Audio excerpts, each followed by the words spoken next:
It's a real honor to introduce our next speaker, and Captain Charles Moore is going to talk about something that dovetails with what Milo has talked about and takes it really to a global level, beyond the nation to the very globe. In 1994, Captain Charles Moore founded the Algalita Marine Research Foundation.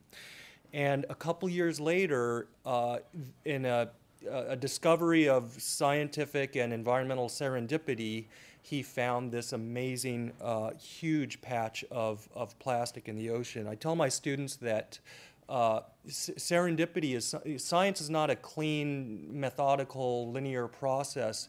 Discoveries happen, unexpected discoveries happen, and genius is when someone sees an issue and acts on it, and the captain has taken that issue by the horns and really made a change for our planet, including legislation to correct the problem.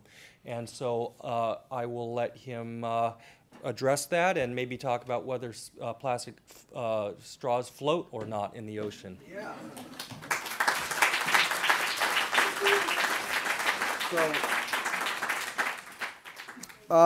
When I found out Milo was going to be preceding me tonight, I realized I had in my small warehouse something that Milo might be interested in. After a storm in the LA basin, I was out doing research out in the ocean, assessing the runoff, things that had come from the land during the storm out into the ocean. And one of the things was a bright colored balloon, and when we picked it out, it started singing. It turns out it was a Hannah Montana balloon, and it had a little chip in it, and it started singing. And right after that, we were going real slow getting started again, and all of a sudden we saw this little pocket of debris in the ocean, and on closer inspection we realized the ocean had segregated and sorted the straws into a place in the ocean. The ocean's really good at separating like with like, even to the point where in the Nike shoe spill, certain beaches got the left shoe and other beaches got the right shoe. As a matter of fact, it's believed that that's why there's left and right-handed people, is because as life evolved in the ocean, the most successful organisms were ones that had right and left-handed versions of themselves. So we're a successful organism with right and left-handed versions of ourselves. But I'd like, Milo, would you come back up here? I want to give you something from that discovery. It was all different sizes of straws. These are the straws that were all together. There was long straws. The ocean brought these together. It brought the straws that have the little spoons on the end. It brought it made the straws that were cracked and broken. It brought them together too. It had even a felt pen. This is a washable, lavable rose art marker, but it kind of looks like a straw. So the ocean put it with the straws. So all these straws now, you can tell people this is why you're doing what you're doing. At least one of the reasons is that they're ending up in the ocean. You know, that people are giving the straws whether they want them or not. Well, it's offensive to people to be given waste. You know, I didn't want a straw. And they may even just take it out of the bag and throw it out the car window the first thing they do. So this is where they're ending up. They're ending up out in the ocean after rains in urban areas wash them down to the sea. And in case you want to have a reusable straw, this one is made out of stainless steel. Diana Cohen, the founder of the Plastic Pollution Coalition, is giving these away. So I got one from her to give to you. That's a reusable stainless steel straw with its own little bend in it. So, yeah, okay. All right. All right. All right. And I know that Milo and I are both on the crusade for zero waste. We find waste offensive, and I think it's simply natural that we all find waste offensive because it's ugly. And what we want is a beautiful world, and we won't have one if it's littered, if it's covered in trash. And so we're going to talk a little bit about how we got to this point, why it should be that persistent litter is a big issue here as we enter the new millennium. So let's talk about this individual serving idea, this idea that now as a rich nation leaving World War II, we are going to start developing this concept of the individual serving, because it really wasn't around much before World War II. The aluminum can, the idea that you could drink a beverage and toss the container, that really happened after World War II. The idea that you would take a precious resource like steel or aluminum and just throw it away after it's been mined out of the earth and fabricated, as Milo so accurately described, the resource extraction, the processing of the resource, the forming of the resource into an object for the marketplace. That's a tremendously difficult process. And the idea that you would then take the end product of that and just toss it, I mean, it would have been unthinkable. If you'd have walked into the post office during World War II, you'd have seen a sign like this. And it would have encouraged you not to waste resources, and that's why I think, you know, throwing that can would have been illegal, but it would have encouraged you to walk and carry packages and conserve everything you have. And I especially like this one, raise and share food. These are values. These are values society has. It's called the ethos of a society. The ethical standard by which people live in a society is that society's ethos. And that was a very conservative one in the sense of conserving resources. We'd been through the Great Depression. We needed the resources in the war. But something changed. Something changed after we won. We had a tremendous capacity, a productive capacity to extract these resources and turn them into war materials. Now those factories would remain idle if they weren't converted into producing something else for the marketplace. So we get this, this new concept, this throwaway living. The idea being that rather than keep these factories idle and only make enough basic resources, I mean, we were conservative, but we weren't going to be able to produce as much as we could. We wouldn't be able to maximize the productivity, the GDP, if we didn't develop a way to continue to make goods. And the thesis of this article was that a housewife would be more efficient if she didn't have to spend time washing and putting away the dishes. The idea was that by wasting, you'll save time, you'll be able to be more with your family, you'll be able to help the kids with the homework, if you don't have to have this drudgery of washing the dishes. So this was really a women's lib poster from that era. Burst onto the scene in the 1950s. This Throwaway Living article was a kind of mass media of the time. I mean, in my block in 1955, there was one TV set. It belonged to the podiatrist down the street, Dr. Lundell. If I took a nap, I was allowed to go down to Dr. Lundell's house and watch Superman in the afternoon.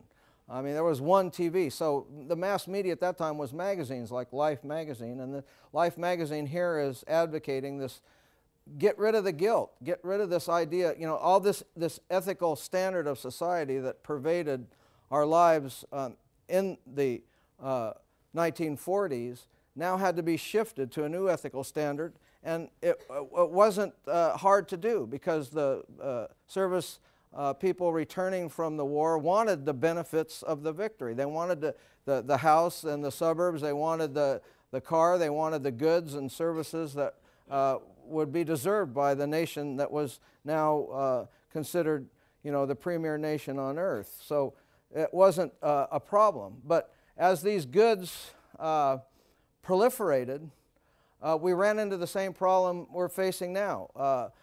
There was a recession. There just, you know, there was more stuff then there was demand for the stuff. This causes a recession. And somehow this quote just seems so appropriate now to bring this back 50 years on. We hear this ideology again today. You know, the President Eisenhower was asked at his press conference, what should people do to make the recession recede? And his answer is buy. And buy what? Well, anything. Just get out there and buy something. And, you know, the economic reason for that is understandable, but the environmental problems associated with that are starting to infect our environment today. There's a concept called planned obsolescence. It's explored in Vance Packard's book, The Waste Makers. And he quotes Dexter W. Masters, director of the Consumers Union around 1960, when we first began to realize this is the way we're going to make this throwaway society. We're going to create products that don't last. And here he describes it, you know, how design is tied to sales rather than product function. You know, this is the answer to Dwight Eisenhower's plea, you know, to increase sales, you need to make things that have to be rebought, that don't necessarily last. So you get these frequent style changes and less time spent on engineering, shortcuts in the time necessary for sound product development, neglect of quality and adequate inspection. The effect of such built-in obsolescence, we're now calling it planned obsolescence, is really a disguised price increase to the consumer in the form of shorter product life, often heavier repair bills, and we know about this. But nowadays, it's not the repair bill, it's the replacement cost, because, you know, who's got a toaster fixed recently? You know, you just go out and get a new toaster. Same thing with most household appliances now. So planned obsolescence is a big part of this proliferation of goods. And now this, you know, Peter Stackpole photo showed the TV tray. We had TV dinners. I know when I was a kid, we had special trays that you set up in front of the TV, that you had 3 compartments. You had the mashed potato compartment, you had the frozen pea or carrot compartment, or mixed carrots and peas, and then you had the fried chicken compartment. And it had a kind of an aluminum taste. It was kind of a metallic taste, but it was exciting. It was new. It was a modern thing to have a TV dinner, watch TV and have a special dinner made for the TV with a throwaway product. Well, that was aluminum. We had the paper plates, we had the paper cups, but now most of these items are plastic. Your microwave dinner is going to be in plastic now. And so let's talk a little bit about the types of plastic. When Milo was describing the evolution of a plastic good, he was talking about a thermoplastic good. A thermoplastic good is fabricated from what we call a plastic resin pellet, sometimes called a nurdle.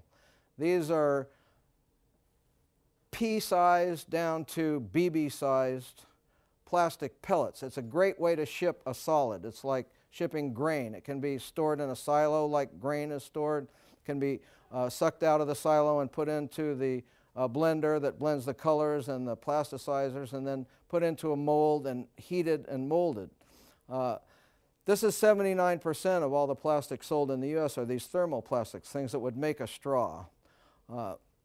They can be recycled in existing technology because they can be remelted and remade. But I will talk about some of the reasons why they don't get closed loop recycling, why they get what's called downcycling. We'll talk a little bit about that.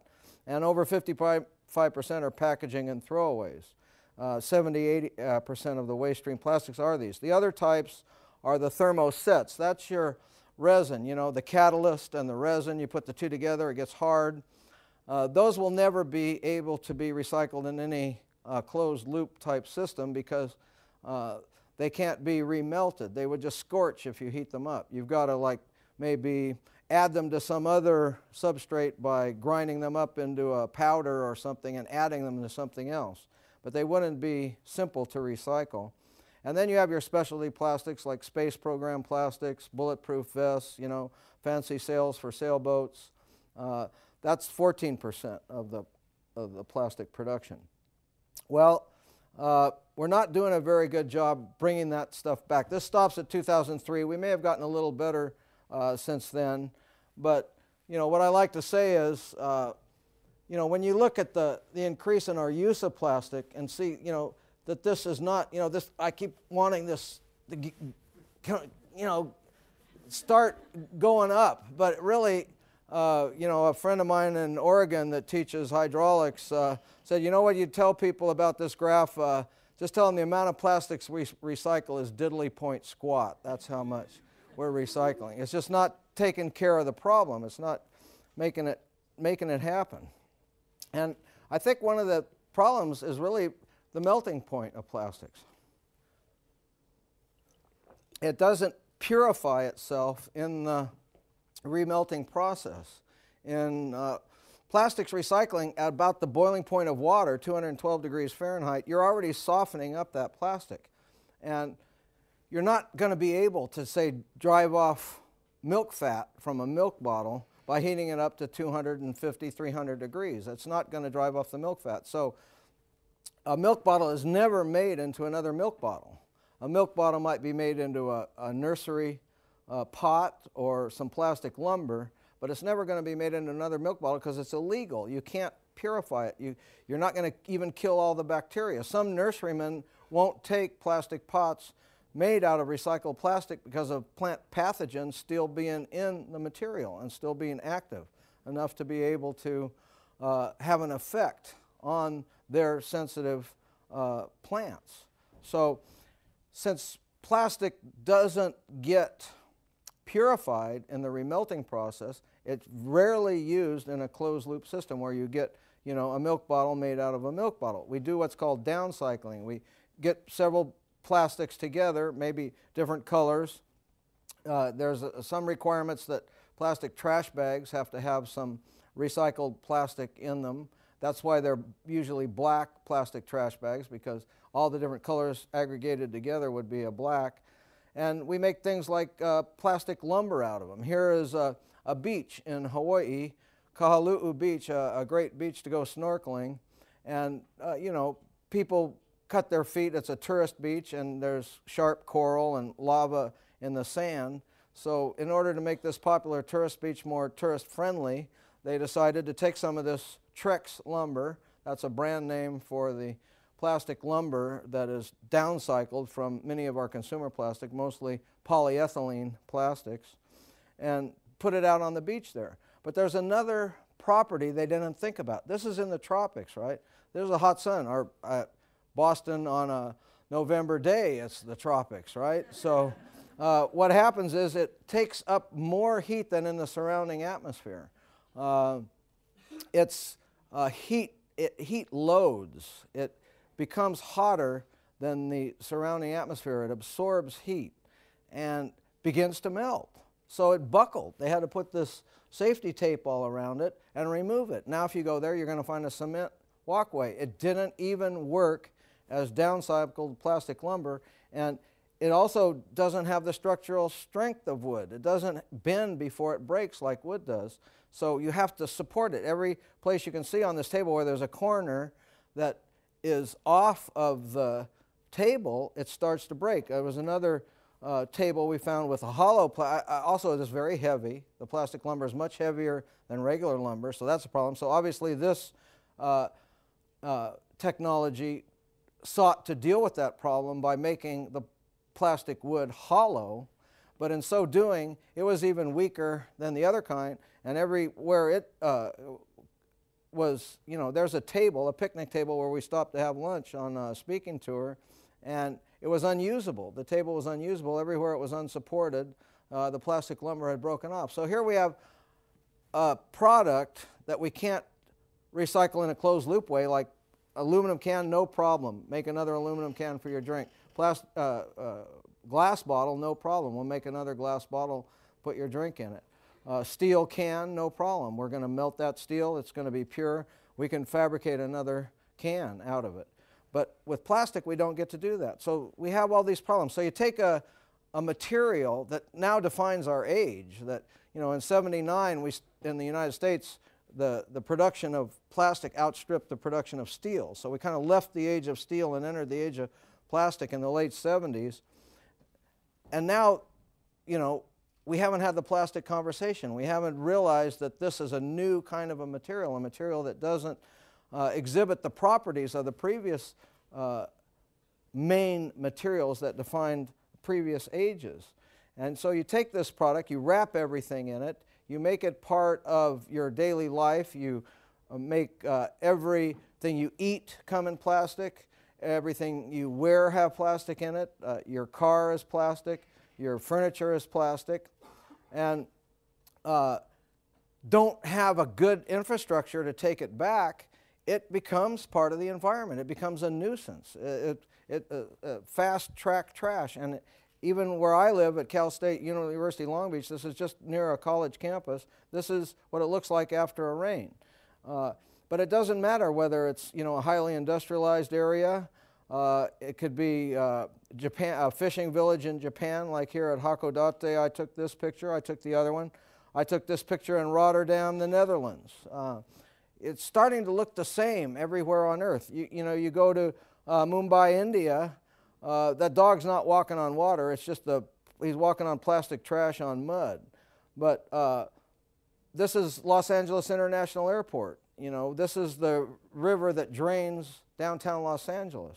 It's, after a rain, looks like it's completely covered in trash. So does Lagos, Nigeria.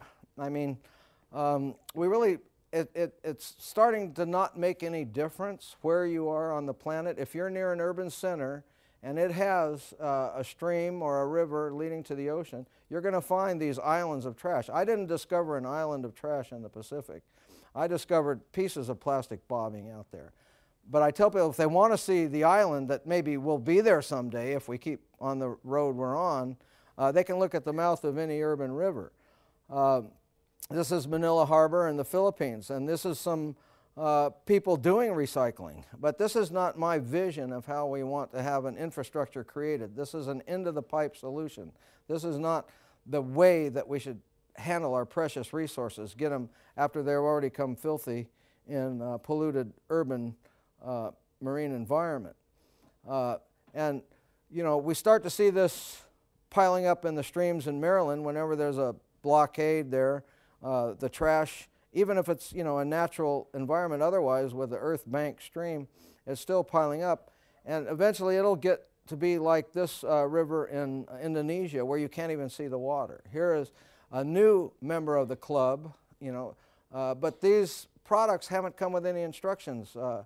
The United Nations Environmental Program has suggested that plastic packaging have a warning label like cigarettes, saying that if you don't dispose of this properly, you risk serious damage to your environment. And this is what we're talking about. And this stream heads down to a river, and this is the river, and that's a recycling operation like the little girl was doing in Manila Harbor. These are people trying to make some sense out of that. But as you can see, the market's not there for all the plastic. They're sorting at the end of the pipe the materials that should have been already sorted and taken into some remolding facility in a river.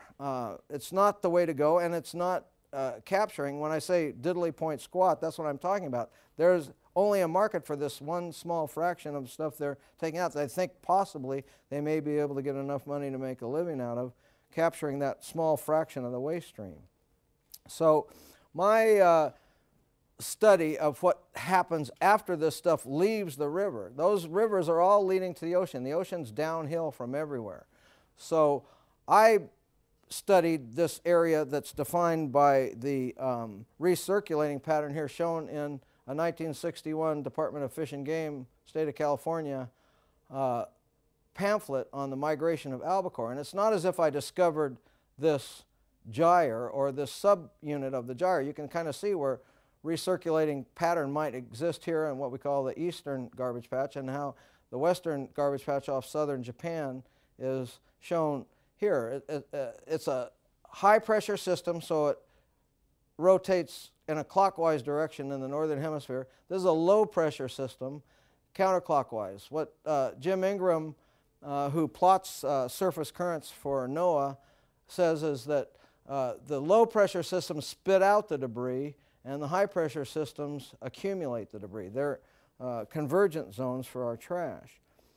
So if you want to kind of understand how that works, Jim Ingram plotted the high pressure system over the North Pacific and let it run for 13 years. I was born in 1947. That was how the Pacific Ocean looked the year I was born. And you can kind of see, even though it moves, this H is the center of a mountain of air that's heated at the equator, and as it descends at the poles, creates this slowly descending clockwise current system. And that H, although it moves around over this 13-year period, you can kind of see it's stable. And where that H is, it's virtually no wind. That's dead flat calm there. That's where the peak of a mountain of air is. It's pushing down on the surface, so it actually has a weight, and it's creating this toilet bowl effect. It's creating this kind of depression there that's pulling stuff from the Pacific Rim and bringing it in to this central area. And being calm there, it stays there until infrequent storms come through the area and push the debris out. Now, if we want to break that down and look at it in slow motion, let's look at some trash, say, generated in Japan versus the west coast of North America. And you can see that in only a half a year, the Asian debris has come out into the middle of the ocean. So imagine this is like the tsunami. And here, it was in March, so 7 months later, just a little later than this, it's starting to get ready to impact the Northwest Hawaiian Islands. The tourist islands are right down here, but the national monument declared by President Bush to preserve the coral reefs in this wonderful habitat here run another 1,500 miles up here, much longer than the chain that we're familiar with where tourists go. And Midway Island and Kure Atoll are up here, and they're just about ready to be impacted by this trash from the tsunami. It would be a good time to mobilize resources and try to protect those assets. But the interesting thing is that, it's a kind of a trade-off. Here, our debris, the westerly winds push against the coast here and push the debris back on shore. There's mostly stuff you see getting out here would be submerged, like your plastic bags, and neutrally buoyant stuff would not be caught by the wind and pushed back on shore. The styrofoam cups, a lot of that gets pushed back on shore. We don't see a lot of styrofoam out in Gyre. After 3 years, you start to see this garbage patch forming. And the western one over here after 10 years. And after 20 years, it's a convergent zone fairly well defined. This is somewhat less polluted, but we've been out here to 180 degrees, the date line. That was our most recent voyage, was to survey this area. And we still found plenty of plastic trash out there. It's just not as much as in this accumulation zone here and here. Now, this is a projection. In 1999, we found 900,000 pieces maximum per square kilometer. Dr. Day, 10 years earlier, found his maximum over here at 300,000 pieces per square kilometer. So that's why we say it had tripled in the decade of the 1990s. Now you can kind of see the movement of that trash. This is an animation showing a square, kind of, definitely. Science does not choose the state of Texas usually to define a unit of measurement, but people are constantly saying it's twice the size of Texas, but that's state of Texas is a very difficult outline to try to measure, and probably not the best unit of measurement for ocean science. But the interesting thing is that, here it is under 100 pieces, so it's not always in this area. It's a very movable system. So when people say, well, where is the garbage patch? How big is it? Well, it kind of depends, the weather situation, the time of the year. This whole area, off the coast of California, about 200-300 miles, we start getting a lot of plastic in our trawls, and we get that all the way across. And I think probably in here in the Sea of Japan, you're probably going to find even worse pollution coming from China and other Asian countries than you find in these garbage patches. Now, the first place it's going to hit is Kure Atoll. This is this is a picture of Kure Atoll. This is the northernmost of the Hawaiian Islands, and Cynthia Vanderlip and her daughter are kind of like the stewards of Kure Atoll, and they're sporting some very attractive headwear, which they scavenged along with all these nets and stuff. But this is going to take the brunt of the trash, and this is the natural habitat now in our most precious coral reef reserve in the United States. This is the National Ecological Reserve, 1,000 miles northwest of Kauai, the last of the tourist islands. And this is what these albatross are nesting in. This is a black-footed albatross. And you can go out there and watch TV. You watch ATV, okay? This washed up on the shore there. Goodness knows how many TV sets are going to be washing up now from the Japanese tsunami. This is a very remote island.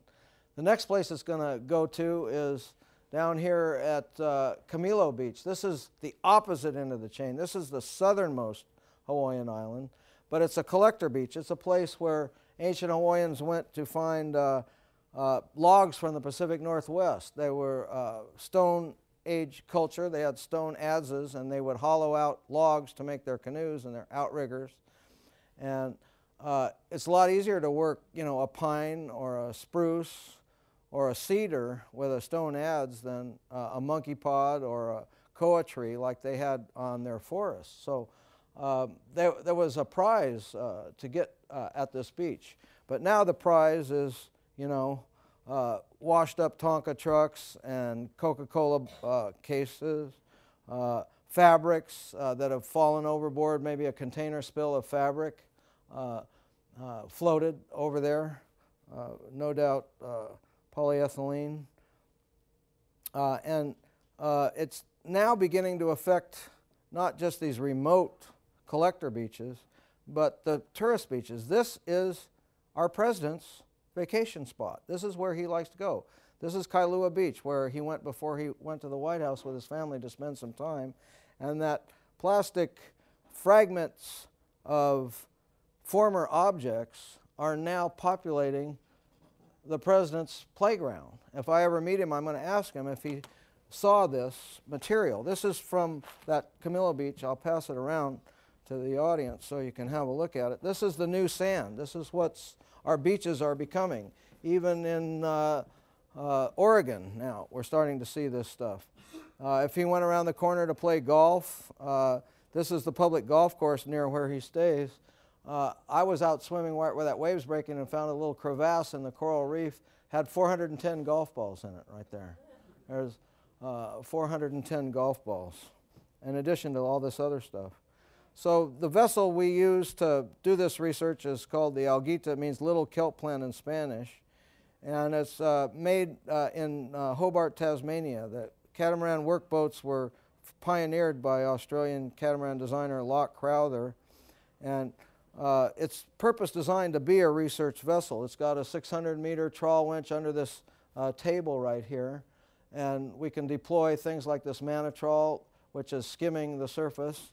And being a sailing research vessel, we can get to these remote areas very economically. Also gives us a good vantage point to skinny up the mast and have a look around and see what's floating out there. So we've done these voyages in 1999, 2000, 2002, 2005, 2007, 2008, and 2009.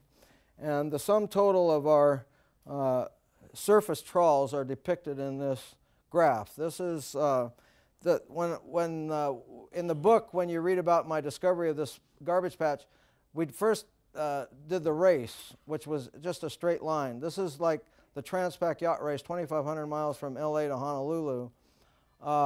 We went back and recreated that voyage in 2000 and sampled.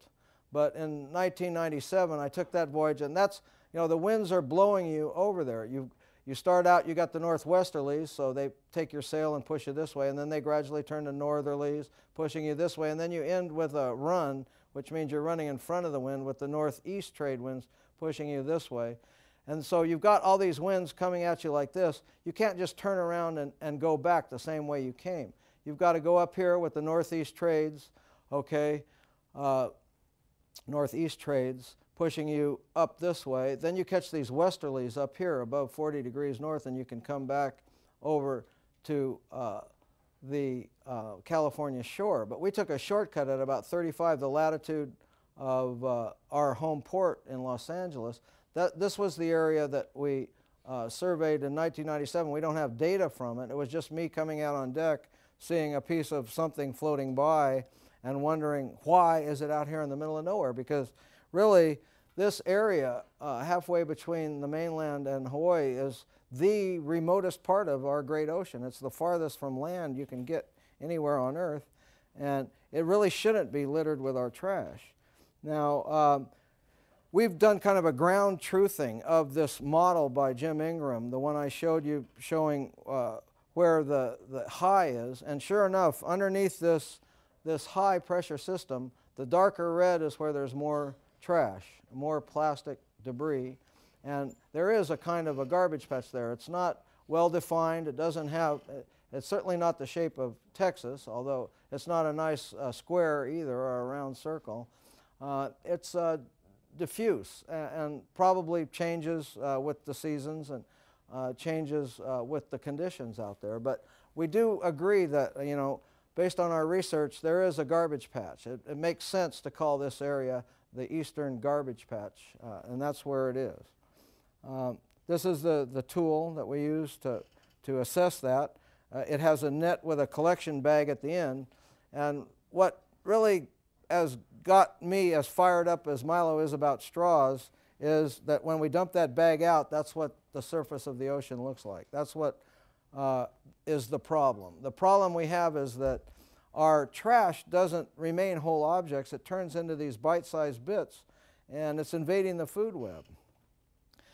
If you look at a close-up of it, you can see one of those plastic pellets, Milo, the form in which the refinery delivers the plastic to the processor or the fabricator that you described. The form is this. This is a plastic resin pellet. Never saw a consumer. This has escaped and gone feral from a plastic factory. There's about 22,000 of them in a pound. It's a good way to ship a solid quantity in a little pellet form like that. It's easy to suck it up and put it into the injection mold or the blow mold that makes the plastic bag and melt it. And we find on the beaches in Hawaii, in that bag that I'm passing around, if you look closely, about 10% of what's in there is these little plastic pellets, these raw material of the plastic industry, the plastic resin bead, commonly known as a nurdle. The story is told in the book of how the term nurdle came to be, and I wouldn't have known this except one of the volunteer, and I've done all my work with volunteer crew.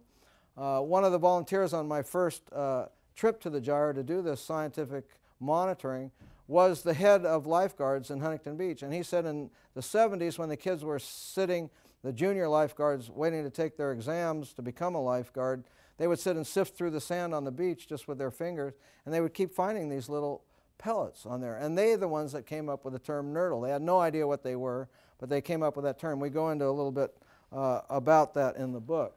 So anyway, 1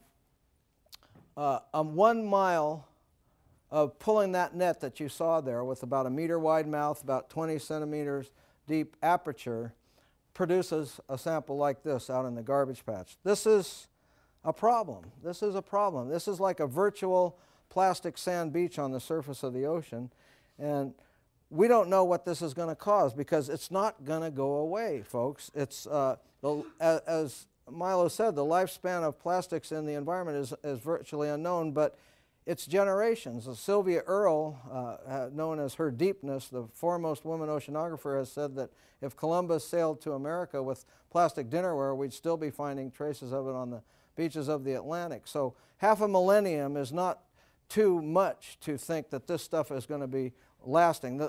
We only have started making this stuff now a little over half a century, and we found and dated a piece of plastic floating out in this area that was picked up by an albatross and fed to the baby bird from an aircraft that was shot down in World War II. So we found plastics from the 1940s out there. So we know it lasts for 70 years in a form that you could still read the lettering on the plastic shard that was fed to the chick by this parent bird. And you know, when we say that there's a ratio of plastic to plankton greater than 6:1, which is a paper that we published, what we mean is if we take and carefully sift out all the plankton, you know, remove every piece of plastic and just get a sample that's pure plankton and take it and dry that so we get the biomass, because after all, water is not food, right? The food value of the plankton is in what's there after you remove the water. And we dry the plankton and dry the plastic and compare the weights. In our initial study in 1999, that figure was 6 pounds of plastic for every pound of zooplankton, these copepods that would normally be eaten by the small fish, were outweighed by the plastic by a factor of 6:1. Now we've been back in the winter time to see if there was a seasonal difference. In 2008, we found it 46:1. Then we went back the following summer, 2009, measured it again, found 26:1.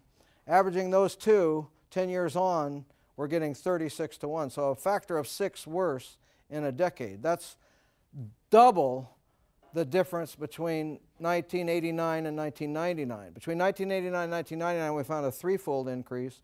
Between 1999 and 2009, we found a 6-fold increase. So that's kind of like an acceleration of the problem. You notice in this sample there's no fish, really. There's some Velella by-the-wind sailor. That's these jellyfish that have a little kind of cellulose-like sail that sticks up above the water and they sail around. In the daytime, we don't get a lot of fish because the ocean is clear and clean, and little fish can't hide. There's no place to hide. At least there wasn't until we fill it full of trash. And so they have adopted an environmental strategy and through evolution of hiding in the darkness during the day and then coming to the surface to feed at night. So when we trawl a net at night, we get a lot of these fish that are really the base of the ocean food web, and a lot of lanternfish. We talked a little bit about that in class today, how lanternfish are a very important part of the ocean food web. There's actually more lanternfish in the ocean than any other kind of fish. You've never seen one, you've never eaten one, but they comprise more than 50% of the fish biomass in the ocean. The ocean is vast. It's not defined by the coastline. As far as the ocean is concerned, the main part of the ocean is 2 miles deep. That's the average depth of the ocean, is over 2 miles. Average depth, that's nowhere near the coast. So the fish that we're familiar with that are caught in the coastal zone, far and away less. Any one species you choose is going to be way less than these myctophids. Here's what they look like. They're just anchovy-sized fish. Right here, these are fish that live their lives in darkness. There's mesopelagic fish. That's what they are. They are living between 200 and 1,000 meters. The epipelagics are ones that hang around the surface. These lighter colored ones, this is a Pacific saury that hangs around the surface. But we found plastic inside of those, even though they feed in the daytime. Now, these are not usually consumed by us, but they do feed the fish that we consume. So they're very important. These are the species we looked at. Turns out, 2008, when we did that winter survey, a side benefit of that survey was that it was the reproductive part of the year for the myctophids, and there were more of them feeding on the surface. We caught a lot more than we normally would, and we had 671 of them to study. So we ended up, there was also these kind of interesting wolf-looking fishes, and then the sauries. And here's why they're called lanternfish. These are the little lanterns on the side. They're photophores. These little dots glow in the dark. They have a glowing orange eye. You can see them when they're up on the surface. And this is what they would normally be coming up to eat. This is the copepods and amphipods, the little shrimp-like creatures that proliferate on the surface. Why? Because it's the photic zone, the zone where the sun penetrates, that photosynthesis can take place. Just like on land, how plants are the base of the food web. The same thing as in the ocean. There are photosynthesis taking place. Algae is the marine plant. It's growing, and these zooplankton, animal plankton, are feeding on the plants. These are the basic chain that occurs in the ocean is these guys eat the tiny plant material, then these guys eat this. That's what should be there. But when we did 671 necropsies, you know, had these fish preserved, open up their tiny little stomach right here, we started finding bits of plastic inside. And some of the pieces would never have passed through. This was broken when we took it out into 3 pieces, but as a whole piece, it fit in the mouth, but it would never have passed through the rear end of this fish. The fish that it eat and the copepods would eat, you know, it'd get processed by their digestive fluids and go out, but this plastic never would. Fish can't regurgitate like birds can. Once they can spit out a hook, when, you know, when they first touch something, if they don't like it, they can spit it out. But once they swallow it, it's there. And so this would not be something that they could pass through their digestive system. And then we're starting to see instances in which the amount of plastic rivals the amount of actual food. And the record holder had 83 pieces of plastic in its little tiny stomach, millimeter to 2 millimeter size class for the most of the pieces. This is a serious problem because, as I say, these fish living in the dark all the time, as soon as that sun comes up, they have to start diving down to hide. Well, guess what? We just put 93 life jackets in them, and they've got to try to swim down there, 83, swim down there against that resistance with no nutritional value imparted to them by this food that they've spent all night eating. You know, they've grabbed all this stuff. They're feeding in the darkness, so they can't really discriminate. It's just whatever is there made sense for them to eat. They're grabbing it, being fooled, then having no energy because there's no food value there to fight against this flotation that we've put inside of them. To me, that's a prescription for disaster, since this over 50% of the fish biomass in the ocean, it feeds all the other fish, seals, dolphins, you name it. We're giving them a plastic diet which could lead to a crash in their numbers. A very serious proposition. I mean, look at these alarming results. 35% of the fish out of 671 in this area had plastic in their stomachs, 1,391 pieces, an average of about 2 pieces per fish, and I showed you some of the extremes. And not only the ones that are feeding in the dark, but the ones that, you know, can see in the daylight, the sauries are consuming too. The sauries had 16 out of 51 fish had ingested plastic. Free plastic fish food, folks, available to all species, comes in all colors and sizes.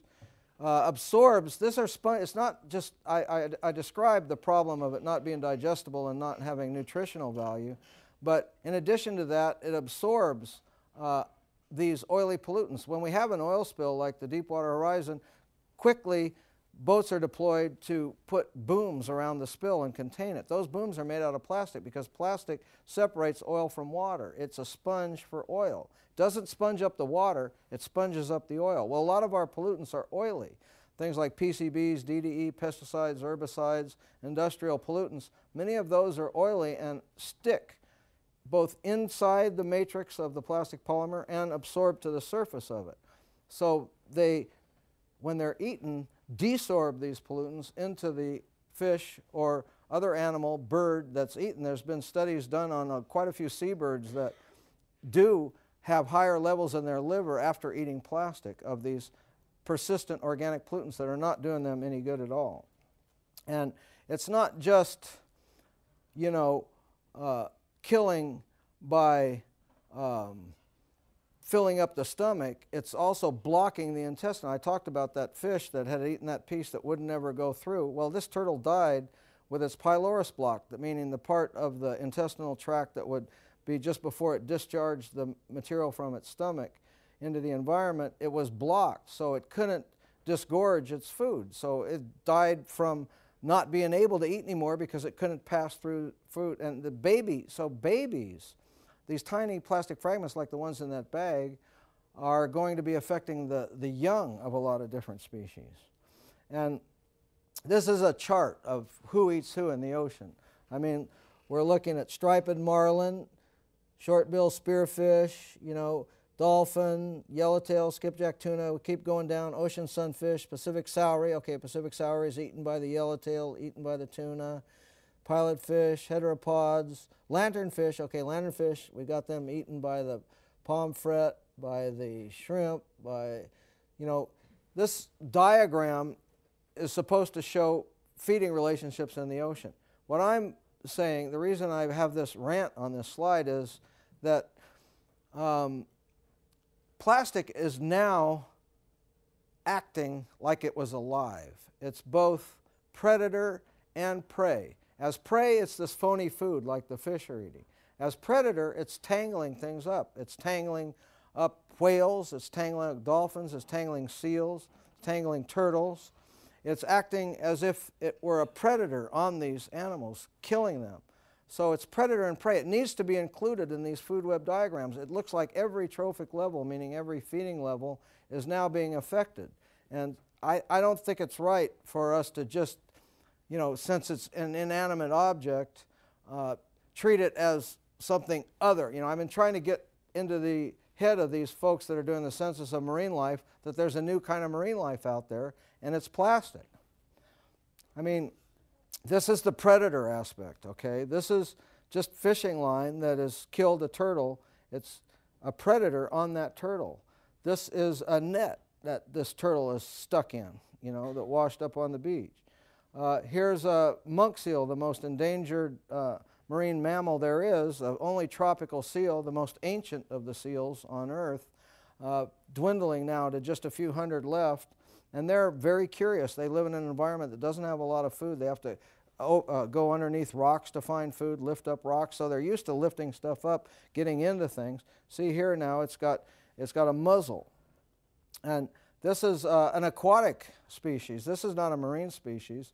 This is a common snapping turtle, but it crawled into a ring from a milk bottle when it was young. It's still alive. It's got a name. The name is Mae West. And it's at a zookeeper's home in New Orleans. But you think, well, this is an outlier. I mean, are we really talking about a lot of turtles? And the answer is, yeah, we're talking about a lot of turtles. They get into the six-pack rings. I've seen other pictures of turtles in the same situation. When they're young, they get into something that just fits around that shell. And as they grow and the shell expands, it has this Barbie doll effect. It's starting to make a very narrow waist where there really shouldn't be one. Now, in terms of the ingestion, that's predator. Now we're going to talk and elaborate a little more on this prey aspect.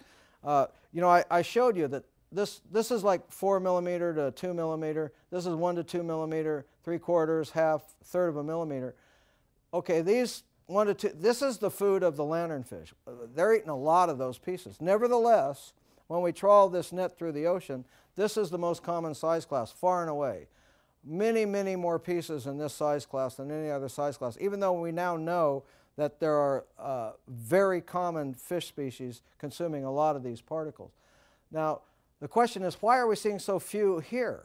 Even though this is being predated on a lot, we already know that. But if this amount here was fracturing into smaller size classes, we'd expect to get at least half of this if you add these together. But you add them together, you're only down here at about a third or a fourth of that much. What's happening? So our hypothesis is that it's filter feeders that are getting these smaller particles. They're the ones that are programmed to eat planktonic organisms that can't get away, that don't really swim fast. They don't need to swim to get their prey. When you see that jellyfish going like this, that's not because it's swimming. That's because it's driving water into its bell so that it can process more water. The things that are in the water are few and far between in the ocean. So it has to process a lot of water to have anything bump into it that has food value. That's the strategy of most of the feeding that goes on in the ocean, is a passive strategy of just bumping into food and holding on to it. These mucus web feeding jellies and salps really dominate the kind of feeding that goes on in the ocean.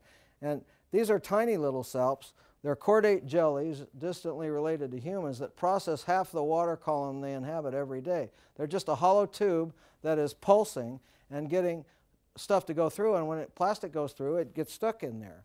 We did an in vitro experiment where we captured some of the salps out in the gyre, put them in a fish tank, and then put some of these plastic bits like was in that bag there that we'd captured out there, and in a very short period of time, these salps had processed that water and brought that plastic into their bodies.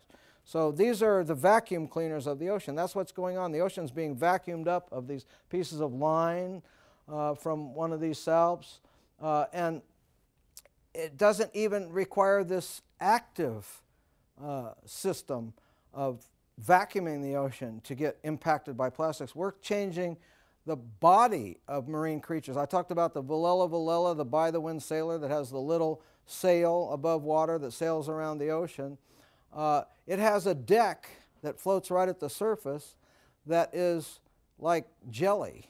And when a piece of plastic bumps into it, it just sticks to the deck. So in the same way that a pearl oyster coats a grain of sand inside the oyster with the pearl because it's an irritant, this Velella has coated this plastic bit that is just stuck to its deck with its body tissue. So here we are literally turning the creatures of the ocean into plastic with our trash. Now the poster child for plastic ingestion in the marine environment is the Laysan albatross. And I put this slide up to give you an idea of the size of the bird. This biologist's stomach is about the same size or maybe smaller than the stomach of this 4-month-old chick.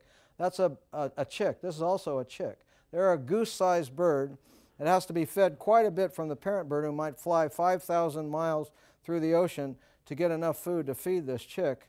And this is what should be the residue. And about 6 months of age, just before these Laysan albatross take off to join the other albatrosses soaring over the ocean for maybe 100 years, they regurgitate what the parent bird has given them over the course of their juvenile and infantile lives. They are a very long period between when the egg hatches and when the bird finally takes off. And until it's about 5 months, 6 months of age, it doesn't have this regurgitation reflex. I mean, you don't want your baby, barfing up all the food you give it, So it's not programmed to be able to throw this stuff up until just before it takes off. It wants to lighten the load, and it should be a bolus like this. These are eyes of squid and beaks of squid, the main dietary item for this bird. Now this is what we're finding inside these baby chicks. This is a 4-month-old Laysan albatross bolus from Curie Atoll. This is the squid eyes and beaks fraction right here. Okay. Now, in the same way we showed you the lanternfish where there was more plastic than natural prey, that's what's happening now with these baby albatross. And they are discriminatory as far as the color goes. They like the reds. These are Cupidol mayonnaise jar lids from Japan. We can even track those down. 100% of the carcasses of the dead birds now are full of this plastic trash, especially bottle caps. Those of you who have seen my TED Talk know that I got into understanding that, and I'll talk a little bit more about the bottle cap fraction. Toy wheels, though, too, but mostly bottle caps. A lot of bright colored bottle caps. So we do use a lot of bottles in the same way that Milo talked about the enormous quantity. Visualizing that is very difficult. So Chris Jordan has made an art project out of visualizing mass consumption. And in order to visualize mass consumption, he's actually made a picture of the amount of beverage bottles, 2 million beverage bottles, the number that used in the U.S. every 5 minutes. I mean, he had to shrink it down to 5 minutes to be able to make a picture of 2 million bottles. And then he zooms in for greater effect, So you can, in his art, it's all about zooming in to get something you can wrap your hands around. It starts with an image, usually in the shape of some famous artwork, and then you zoom in and realize he's created that artwork out of trash. And so the bottle fraction is not what the birds are eating. The bottles, once the lid is off of the bottle, it will sink. The polyethylene terephthalate is heavier than water. It's Dacron polyester. Those of you who are sailors know your nylon ropes, your Dacron ropes sink, your polypropylene ropes float. Well, the polypropylene that floats is the lid of the bottle. And I wanted to see, since I saw these albatross chicks being fed this lids, I wanted to assess how much my hometown was contributing to this. So I thought up a way on Earth Day, this coastal cleanup day, to get kids to, I would pay them 5 cents if they would bring me just bottle caps on coastal cleanup day. And that was the area they cleaned up, the one in the previous picture. That's, you know, what, maybe mostly 300 meters, no more than that. I gave them a nickel a bottle cap. I thought I'd spend maybe, I figured if I gave them a penny, they probably wouldn't, you know, try that hard. And nickel, I might spend 20 bucks. So I got quite a few kids to go for it, you know. They really did a good job. And a couple hours later, I had 1,100 bottles. I was out over $60. I mean, it took all the money in my wallet to pay these guys. It was a shock. But I sorted them out by color. There were 1,100 of them. And at Carrillo Marine Aquarium in San Pedro on Earth Day, I had a visit from our governor. Milo, I've met my governor, Arnold Schwarzenegger, and his wife, Maria Shriver, came to my display to talk about this. I didn't have a lot of straws that day, but I had umbrella handles. That's what they're staring at down there on the table, is umbrella handles. And I showed them my sample, and they shook my hand. I had a hat woven out of Walmart bags, kind of a girly man hat, so I didn't know if I was gonna, I thought I might not be macho enough to get a handshake, but I did, and, you know, told him about this problem. So even though he is very, you know, as a governor, he did work with the governors of Oregon and Washington to start an Ocean Protection Council and have agreements and do things that other governors haven't done in the rest of the United States. He was very environmentally aware. He had a good secretary of the EPA, Terry Tamminen, who's written a book called How Many Lives Per Gallon, and just has a new book out. But as a governor, he sort of has to focus on problems that affect his state. And in the national level, our representatives have to focus on problems that affect the nation. And when it comes to the ocean, about all we've got is a 200-mile exclusive economic zone that we can really call our own, all right, that we can enforce rules about. And that is shown in this diagram. It's really not very far when you look at the great ocean, how far off, you know, we're entitled to really say that this is our problem if it happens in there, or if someone's exploiting it improperly, that we can do something about that exclusive economic zone. But if you look at this map of the 5 gyres, this is the one I study, but there's one here on your coast in the Atlantic, Sargasso Sea, but it goes all the way over to Africa and Europe. The South Atlantic has one here. We've just surveyed that on the 5 gyres project. South Pacific has one, just got recent samples from there, and the Indian Ocean. If you look back, they're really in these no man's land areas, you know, the South Pacific, North Atlantic, South Atlantic, Indian Ocean. These aren't politically relevant. I mean, whose problem is it? It's the world's problem, but it's not really a problem for the average politician. Now, here's a diagram. I love to show this, why I wanted to use my own computer. This is trash coming from the entire world, populating the ocean, done by Dr. Maximenko over at University of Hawaii. You can see those westerly winds pushing the stuff back on shore here, so we don't see a lot emanating from there, but Asian stuff coming right off. Eventually you start to see it coming around, circling right, and we saw that other diagram.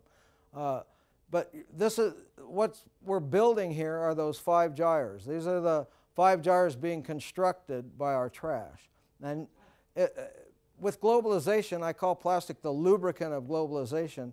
As we globalize the packaging of everything in plastic, including our food and every kind of object that we purchase, we don't purchase of it if it's not packaged in plastic, because plastic is such a good preservative. We know when we get the thing out of a whole bunch of plastic, it's going to be in a pristine condition just like it left the factory, even if it was made, you know, 5,000 or 10,000 miles away. When it gets to us in all that plastic, it's not going to be rusty.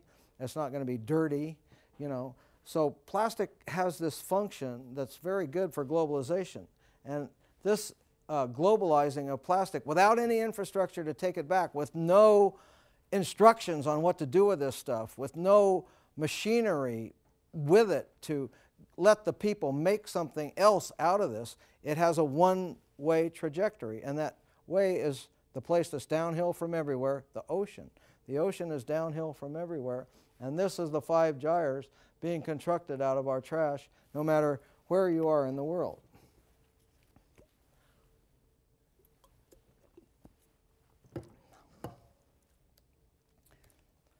So let's talk a little bit about ourselves and have a little of this plastic conversation I talk about. I want the world to have this plastic conversation. This is non-point source pollution.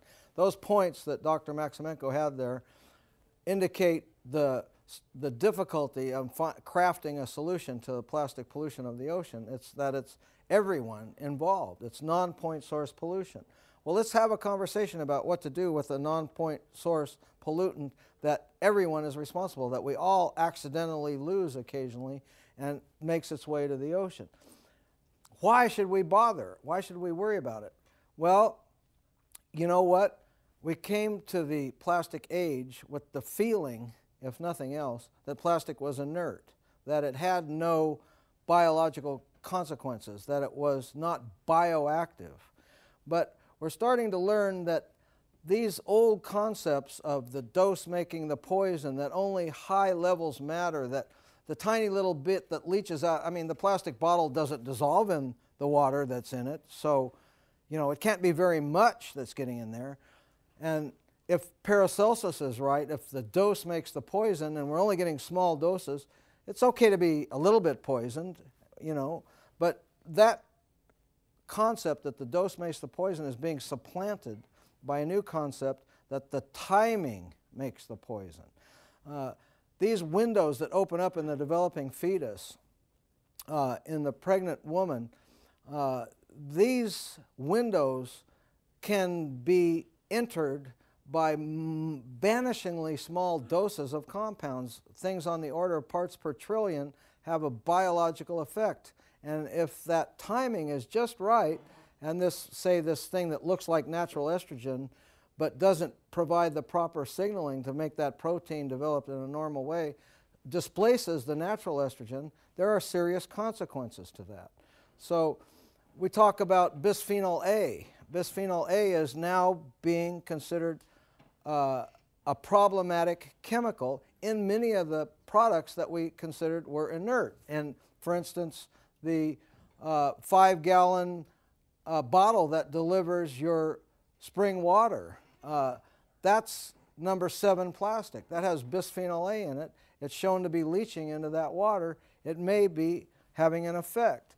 Same way with the Nalgene bottles, the number 7 Nalgene bottles, and the canned food now hasn't even really been addressed, and that includes your Coca-Cola and your Pepsi can. That epoxy liner is fabricated from bisphenol A. Bisphenol A is one of the most common chemicals manufactured on Earth today, and it has qualities that make it dangerous. If you look at the very low level exposure to BPA for just 4 days, it causes hyperinsulinemia and insulin resistance in adult mice, meaning that you get lab rats with the exact same diet and exercise, one getting twice as big as the other one. This is exposed to DES, which is a very similar chemical to BPA. So we're asking, is the global epidemic of diabetes and obesity related to the exponential increase in man-made chemicals over the last 2 decades? This idea that somehow these tiny doses that we're getting from all this stuff, all this wonderful stuff, may have consequences, just like the plastic in the oceans having consequences, may be having consequences in us that aren't so great. So that's why we need this conversation. We need not only the plastic conversation, but the modern industrial paradigm conversation. What is an allowable dose of some of these things? what chemicals should we be making stuff? There's a new field called green chemistry. We need green technology. We need folks like you here in the audience and folks like Milo to take up the challenge of creating a world that doesn't pollute. That's a very big challenge because we've done very well polluting. We've conquered nature virtually by creating so much technology that we've now won the battle with nature, so to speak. But are we winning at a price that's too great? That's the question, because if we're going to make these artificial chemicals that change the sexual expression and make a feminizing effect, 1 in 4 male Mediterranean swordfish now is making egg yolks. This shouldn't be happening in a male swordfish. They don't need to make eggs. Feminizing the entire marine environment is a dead end for a sexually reducing species. If you sexually reproduce and you only have females, or the males start acting like females and make less sperm, then you're having a problem perpetuating the species. And that's sort of what's showing up. Dr. Von Saal says that we're half the men of the men in the audience. You're half the men your fathers were in terms of the amount of sperm production, and that's because of these estrogen mimics that are slowing down that masculine tendency. So a lot of people want to think that the water in these PET water bottles is safe, but Dr. Sachs says watch out. They may be leaching the phthalates such as DEHP, which is anti-androgen, antimony when the temperature is elevated. Watch out when you're heating these things up. And where did he get this information? It's from a colleague of mine, Jörg Ullmann, a scientist in Germany that works with European freshwater snails. He found that when he put snails in one of these bottles of water and made twice as many eggs as the controls, that there were estrogenic chemicals, things that act like making the animal pregnant, enhancing the ability of the animal to make eggs. These chemicals were leaching into the water from these soda bottles, from these clear polyethylene terephthalate bottles. And he said they're acting as functionally active estrogens in vitro and in vivo in a molluscan model. That's what I talked about these snails. So consumption of commercially bottled mineral water may therefore contribute to the overall exposure of humans with endocrine disruptors. Something to think about. This is published science. Why hasn't something been done? It's because the industry is on a counteroffensive. They pay for pseudoscience, what we call hiring a biostitute. They bring people who, for a nice price, fabricate. In fact, you can go online and find companies that say, if you want a particular result out of a study, we'll design a study to give you that result. I mean, you can find, there are people that advertise their ability to give you the results you want out of a study. So you don't see studies sponsored by the chemical corporations finding any harm. And so when it comes down to the legislature, when the government has to stand in front of the legislature and say, I think we should ban polystyrene containers, I think we need to have reusable bags out there, I think there's a problem with bisphenol A, and we need to do something about water bottles that have bisphenol A in it. You've got one of the legislators that's working with the plastics industry standing up and saying, I've got a study here that says there's no problem. And so that sows doubt in the legislature's mind. So, well, if there's countervailing information, we can't make a decision today. We'll have to wait. This is called sowing doubt. There's an article in a 2006 Scientific American called Doubt is Their Product. There's a whole industry sowing this doubt so that we become paralyzed, as you know we are. Well, Milo and I aren't paralyzed. We're reacting to this fact that 700 new products are introduced every day, 26,000 new food and household products materialized on store shelves throughout the world. This branding that every company needs, this driven by advertising so that you have to have the fancy package so that your product will sell. This is fast-track trash. We've done the studies. We know that the packaging, the consumer and institutional throwaways, the short life electronics, the diapers, the trash bags, the retail bags, the adhesive inks and coatings. This is 55% of all this plastic production. It's fast-track trash. It doesn't have any infrastructure to take it back. Very little of this stuff is getting recycled. So we're asking you to withdraw, to say, no, enough is enough. I don't want that thing. I don't want this to be our legacy. I'm afraid we have to take this question mark away.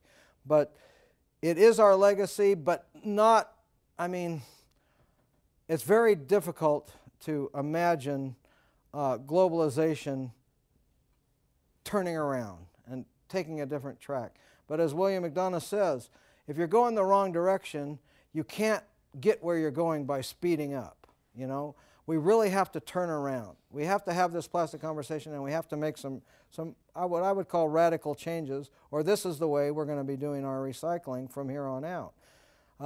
And when she's swimming there in Manila Harbor, I'm swimming out in the middle ocean as far as you can get from Manila Harbor on Earth. And I'm finding the same stuff. This is stuff collected in the gyre. Now, how is that any different? I mean, we're filling up the entire ocean. These subtropical gyres are 40% of the world ocean. That's equivalent to the land mass of the entire Earth. If that's going to be a sea fill, those are collecting all our garbage, we're going to have the equivalent of trashing the entire land surface, the entire world that we know as terrestrial beings. So my position is the current economic model is unworthy of globalization. It leaves too big of a mess for us to try and clean up. It makes it hard to recover these wasted resources. It makes the necessity of growth in production of any old junk, whether it's good or bad, as long as it has great advertising, right? You have a great ad campaign, you can sell all kinds of crap. And that's good. That's what Eisenhower said. He said, buy anything. Get us out of this recession. Go buy stuff. That's the religion now. You can't be elected as a politician unless you embrace a growth philosophy. I'm pushing for a steady state model for the economy. Fairness, full employment, a steady state model. Not this, you know, finding some sucker in some country that'll work for virtually nothing because they started out with nothing, and having that factory exported over there and just sending a supervisor and telling them to work these long hours at these low wages, make these goods, and then package them in plastic, put them on a ship and bring them back to us so we can buy them. That has to be corrected at a political level. This can't just be a technical fix. It's got to be a fix at the political level, and our politics is paralyzed. But locally, we can do something. I'm embracing the locavore movement, the 50-mile diet. This is something I think will make a change. I'm doing this myself. And I think we can expand from the food. You know we can do it with food, but we should be able to do it with clothing, shelter, and energy too. Just make an inventory, a regional reliance inventory. What can we get of the things we need that's made locally? Shop that way. Encourage this local stock exchange. You know, invest in local. I mean, if the 99% needs a job, then let's get a get out of jail guilt-free card to the 1%ers. If they'll invest 1% in the local economy, we'll give them this guilt-free get out of jail card. If 1% of the 1%ers' income is a lot of money. Investing in the local economy would make a big difference. And education towards exchangeability of functions. You know. Everybody these days has ADHD. Nobody can concentrate on anything for a long time. I'm saying that's a good thing. You should be able to be a politician for a year, a scientist for a year, a technician and an entrepreneur for a year developing these new products. And you should be able to, get dirty and be a farmer or a recycler too. This is not it shouldn't be a hierarchy. It should be horizontal. You should be able to move freely between jobs. This is what people want to do. We have the knowledge. We have the technology. But you should be able to try everything in your lifetime. So what I've done is become an urban farmer. When I'm not sailing, I'm at the farm. I have half of a city lot. I take eutrophied algae from the local lagoon. There's a golf course on the other side of that bridge. A lot of runoff from our town comes into this lagoon. That's where I learned how to swim as a child in the 1950s. But now the Red Cross would never hold a public swimming class in this lagoon. It gets an F on the Heal the Bays report card for having bacterial contamination. It's loaded with excess nutrients. It grows this green algae. That should be retained on land. So I rake it up, take it up to my farm, spread it on the ground, till it in, and I use soil blocks to have intensive agricultural production. I make transplanting containers out of soil. So the roots come out and stop before they go. They don't go and girdle around like the plastic pot. You know, you take a plant out of a plastic pot and you see all those roots going around the edge of the plastic. Well, this doesn't happen. They go to the edge and stop. So when you take a plant out of a plastic container and plant it, you get transplant shock. You're destroying those tiny feeder roots that are on the edge of the pot. When you put this in, you get no transplant shock. So I'm able to have very rapid turnover. I'm doing about 150 in this little 2,000 square foot garden. I do about $150, $200 a week in vegetables to a cooperative. I get top of the line farm labor in there. We inspect everything closely for plastic pollution. You know, we have high level of quality control. And we deliver it in wooden boxes. This is recycled from a bookstore. A bookstore got the old crates from the agriculture. You know, when agriculture stopped delivering things in wood, then the bookstore got them, called Acres of Books. Then now, of course, bookstores are going out of business, so Acres of Books that sold used books went out of business. So I got the boxes back from Acres of Books and repurposed them as their original function of delivering produce. You notice nothing is wrapped in plastic. Then it goes to a CSA, Leah Aiden at Beach Green. She puts the produce in these reusable containers. They are plastic, but she washes them each time. They can be sterilized, and then she reuses them each time to deliver about 100 customers. So from my wood box here, it goes back into the plastic box and goes distributed out. And we have no packaging. It's virtually packaging free. So that's my message.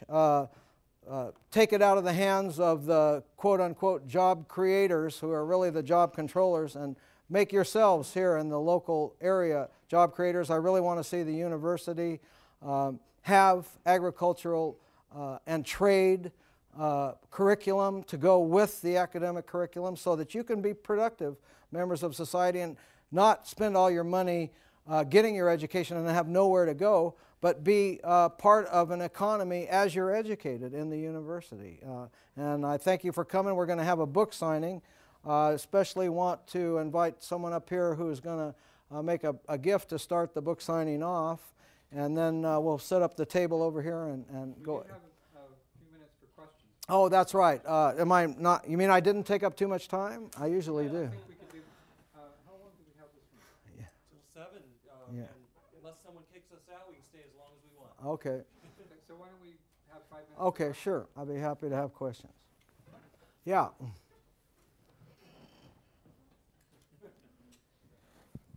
Hi, nice talk. So there's a lot of horrible news about everything, the oceans being filled full of plastic. Is there any good news beyond the fact that we can make our own products and avoid plastics? Are there actually motions to get rid of the plastic floating around in the ocean? Well, in a way, it's kind of sad that the good news is that there's more beach cleanups, you know. But and because it really, kids going to the beach, it should be to commune with, you know, their origins, the deep identity that people have with the ocean. So, you know, I would like to think that people go to the ocean to experience that. But frankly, the most common activity nowadays for, you know, inner city kids and kids that aren't near the ocean to get a bus ride, a field trip, is to go to the beach for a cleanup. But that stuff that they clean up off the beach will not then go out into the gyre. It won't pollute the ocean if they take it up off the beach. So that's an important aspect. Also, there's a meeting November 14th in Hawaii of folks, mostly volunteers. I think it should be a project of the Navy and the National Oceanographic and Atmospheric Administration as well, to protect the sensitive coral reef habitat from the debris from the Japanese tsunami. It disperses very quickly. Even though I showed Milo the straws that had accumulated, and there will be patches of trash, it will become more dispersed the longer we wait. So the sooner we can get out, it's only a couple hundred miles now from Midway Island, the sooner this group of volunteers and hopefully government support can get out there. the better. You know, we've got to, one of the ways we need to change our thinking is that an oil spill is a number 9 on, from 1 to 10 on bad things, and a plastic spill and all this trash in the ocean is a 1 or a 2. That needs to be reversed. The oil is biodegradable and eventually will go away. The plastic is not, and is going to be added to by every new spill, and I illuminated some of the consequences of that. So if we had this paradigm shift and started thinking of the plastic as the ocean as worse than an oil spill, we could mobilize some of these Coast Guard resources to go after that stuff. And that's what should be happening now with the Japanese tsunami debris, and may happen on a volunteer basis first, probably, because there are volunteer groups that have really got it under their skin that they want to get out there with you know, these fishing boats that have been demobilized in order to preserve our fishing resources, get them out there fishing for trash. So that would be the time to do it, when it's all accumulated in one place.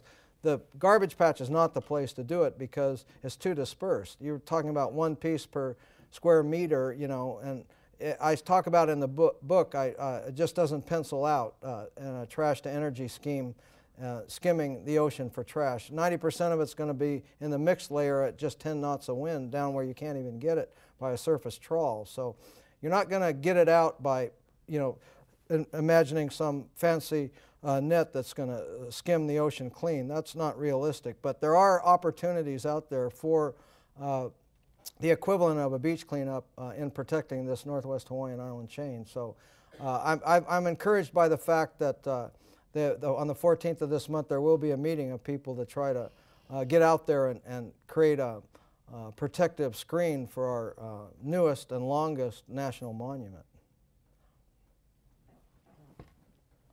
I was really glad that you brought up the topic of endocrine disruptors leaching into the water. That's actually something that I'm researching for my risk and hazard class.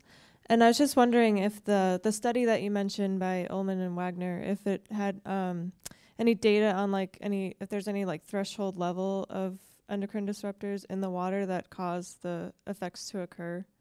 You know, a lot of these studies have not found the lowest effective dose. That's the problem. You get down to where you're measuring stuff that's on your lab equipment, you know, and it gets very difficult. But Vom Sol, if you want to interact with someone who has tackled that problem of finding the lowest effective dose, you want to look at the University of Missouri lab of Fred Vom Sol. He's the one that says he's developed methods for making ultra-clean labware that he can use to assess these dose-related effects. So he would be the person I would recommend. I can give you his email. I've been in correspondence with him, and he's a good guy to talk to about the lowest effective doses. But in a lot of cases, that's the part about the part per trillion. It's so small, it's such a low dose that you can have, and it's been shown to have an effect that. And then we've got the added issue of the synergy of all these different chemicals. We've got in our body serum now 100 to 200 chemicals that didn't exist before 1950 doing things together that we have no clue how they work together as a team, so to speak. You know, team trash inside our bodies is not very well known. So yeah, there's a lot of work to be done on that. And but I don't know that we'll ever find the lowest effective dose, because when these windows are open, it's a tiny, tiny trigger, you know, that can set off an effect. So, but it's a real good question. But you know, really, there's a lot of effects happening at the doses we have in us now. That's why we think there are these health crises: breast cancer, diabetes, autism. The list goes on and on. Asthma. These have environmental causes, and they're the chemicals in our environment. So that's why we need to switch directions and have a, I guess you call it a precautionary approach. Yeah. So let's have a big round of applause.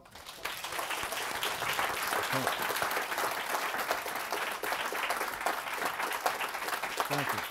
Thank you very much. For the captain, we have a reusable mug from Sustainability at BU. All right, great. I know I'll have a cork for it, don't worry. Yeah. And then we have a reusable Chico shopping bag, bag, all right, yes.